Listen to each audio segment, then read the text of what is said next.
very common in most of North America, and it's really amazing winter medicine. We gotta make sure we ID it correctly. So really the main way to tell is you're gonna see the pine needles growing out of the stem in fives. So if you can count them, that's one way to know for sure that it's white pine. 1, 2, 3, 4, 5.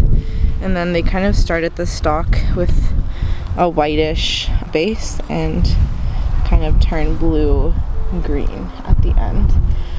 This pine in particular is looking a little bit yellowish, so we're not going to harvest from this one at the tip because the medicine is really good when they're like bright green.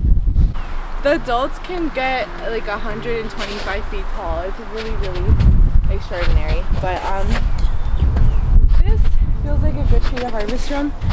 A lot of times when I'm harvesting from trees, I like to look around and see if there's any branches that have already fallen from a storm because that feels better to harvest than actually cutting from the tree. But for example here, I'm seeing that this pine has a branch that is a little bit injured or fallen, so I might harvest this branch from this tree.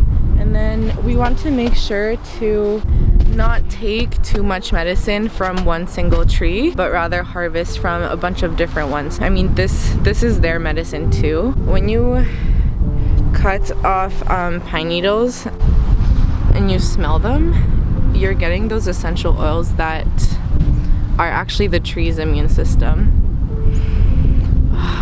It's so beautiful. It's really resiny. You can feel the resin. It's really fresh and bright and just smells like deeply opening to the lungs. Like it has that smell of like thyme or rosemary or eucalyptus that you can just tell is gonna help you breathe easier. Before we harvest, I like to give thanks and also a little bit of offering. And this looks very different for a lot of people. A lot of times it's culturally specific.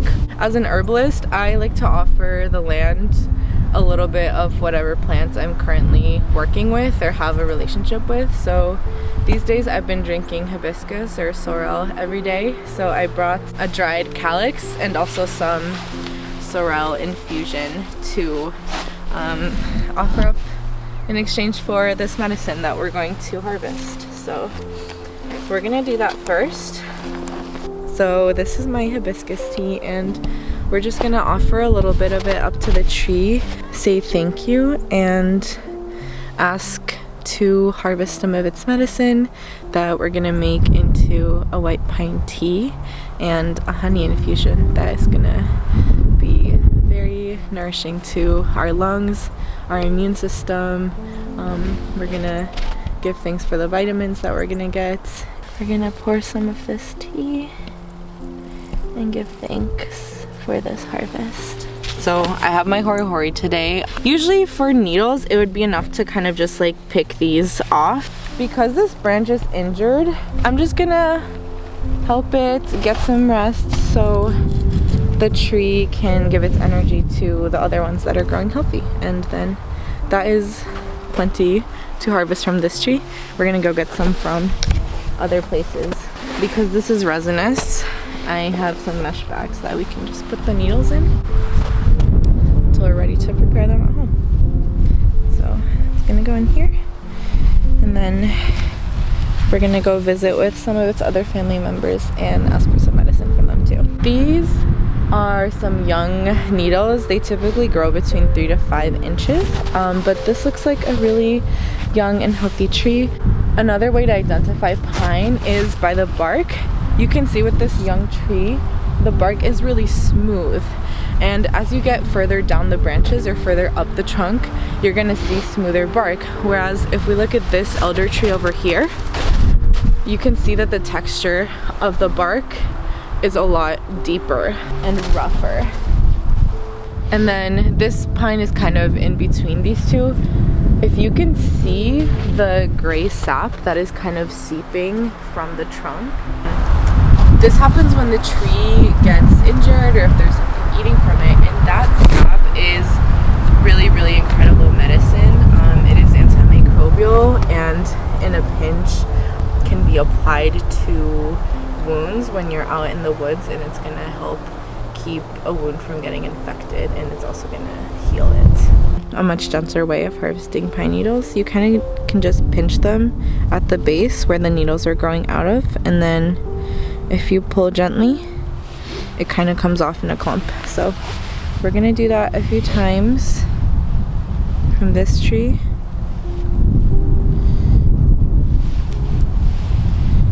And put it in our bag. And the tree kind of just lets you know when it's done being harvesting from. So we're gonna say thank you and keep moving. We're getting some from an elder tree right now.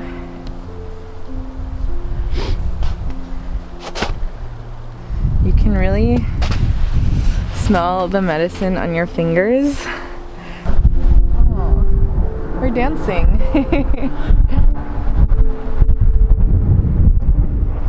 The best time to harvest white pine is typically in the fall and winter, but because it is an evergreen, this medicine is amazing year round. It has particular affinity with your respiratory system and with colds, so it's also usually harvested in the winter for those purposes. However, I find that cold medicine, when you're kind of right in between winter and spring, is really, really necessary and supportive for me and a lot of people I know. That this is probably the best way to harvest white pine, honestly, just because the tree kind of already offered it up. We can say thank you. These are starting to yellow a little bit more, so I think we'll let that rest. But this also, in general, when harvesting, like if something has already dropped from the plant and your senses let you know that it's like fresh and still good to use for medicine or food, then that's perfect. Gratefully receiving this extra little bit. That one's gold.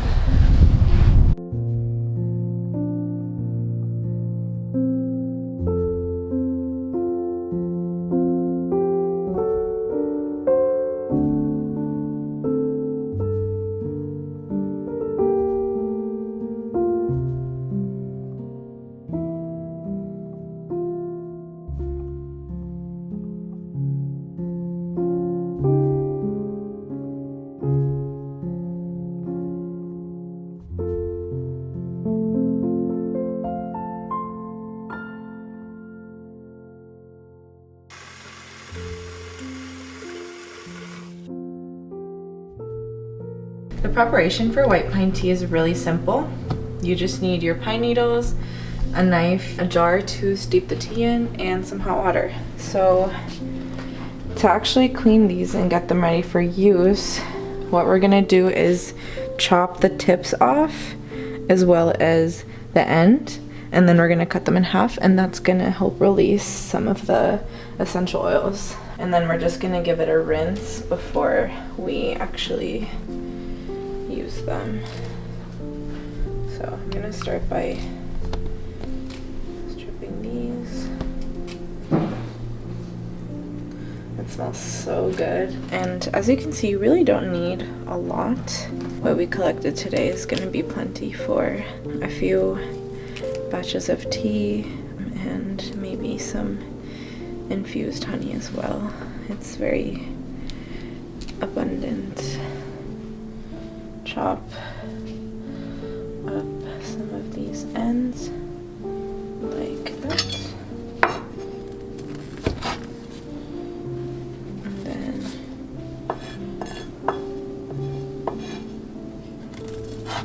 the tips, and then cut them in half, and we'll put them in our colander to clean. So you want to make sure you're getting the green parts, so whatever ends are kind of yellowish, you can cut it off. So we're gonna use a jar this big, which is, I want to say maybe like 24 ounces.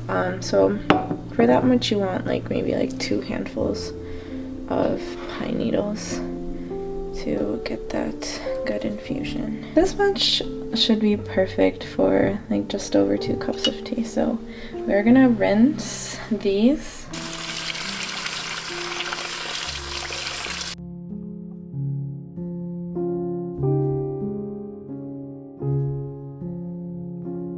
Now that we've got our needles in our jar, we are just gonna pour boiling water over them. And you let it sit for 15 to 20 minutes typically. You can usually tell a tea is done steeping when the plant matter sinks to the bottom, because that means that it's been saturated with water.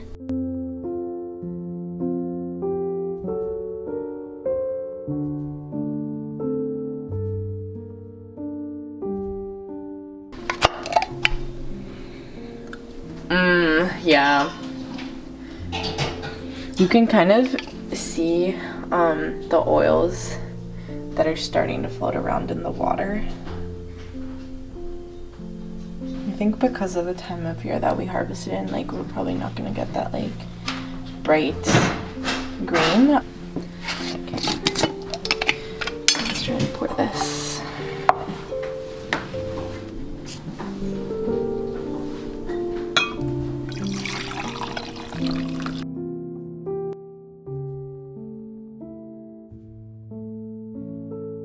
So you can see actually how the pine needles changed color from the fresh material, which means that we did get some extraction.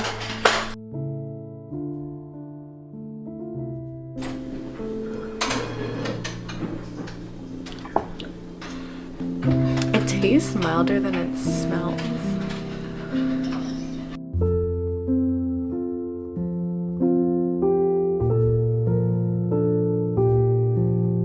This tea turned out kind of mild. I think next time I might try actually boiling it in a pot in water for a long time to see if we can get more of an infusion. But white pine medicine is really amazing for a lot of reasons. It's very high in vitamin C. It's also indicated for lung health. It's an antiseptic, which means that it can help fight off or prevent infections in your respiratory system. And people have also used it for grief work, so it can be really nurturing if you or somebody that you know is going through a period of grief. It can be really beautiful to offer white pine medicine because it's also so abundant here in the Northeast where we live. So thank you, white pine. It's really amazing. Oh, another really beautiful way to work with white pine is making a honey infusion. So here we just have our chopped pine needles, and we're gonna pour a little bit of raw honey or just any honey over it. You want to let the bubbles all rise up and make sure that the plant matter is completely covered in the honey, and then you just let it sit for about 4 to 6 weeks in your jar so it can infuse, making sure to turn it over once or twice a day. And then you can enjoy it in tea, you can cook with it, or you can just eat it by the spoonful. It's really delicious.